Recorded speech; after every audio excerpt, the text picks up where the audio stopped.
ইরানের উপর যুক্তরাষ্ট্রের চলমান আগ্রাসনের পর এবার পুতিনের বক্তব্যের পরই এরদোয়ানের হুঙ্কার। বিস্তারিত জানতে সম্পূর্ণ ভিডিওটি দেখুন। সুপ্রিয় দর্শক, ইরানে যেই আক্রমণ করুক না কেন তা সহ্য করবে না বলে স্রেফ জানিয়ে দিয়েছেন তুরস্কের প্রেসিডেন্ট রিসেপ তাইয়েপ এরদোয়ান।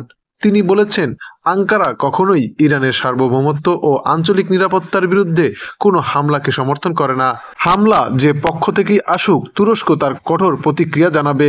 সোমবার আনাদুলু এজেন্সির এক প্রতিবেদনে বলা হয়েছে, ইসরায়েল ও তার মিত্রদের পক্ষ থেকে ইরানে যে হামলা চালানো হচ্ছে সেটি থেকে বড় ধরনের বিপর্যয় ঠেকাতে জোরালো চেষ্টা চালিয়ে যাচ্ছে তুরস্ক। চলমান সংঘাত শুরুর পর এই প্রথম এরদোয়ান এমন কড়া বার্তা দিলেন।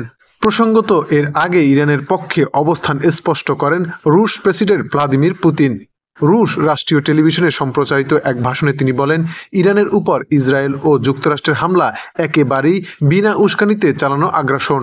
এর কোনো যুক্তিকতা বা আইনি ভিত্তি নেই। পুতিন আরও বলেন, রাশিয়া ইরানের জনগণের পাশে আছে এবং তাদেরকে সহযোগিতা করার জন্য প্রস্তুত।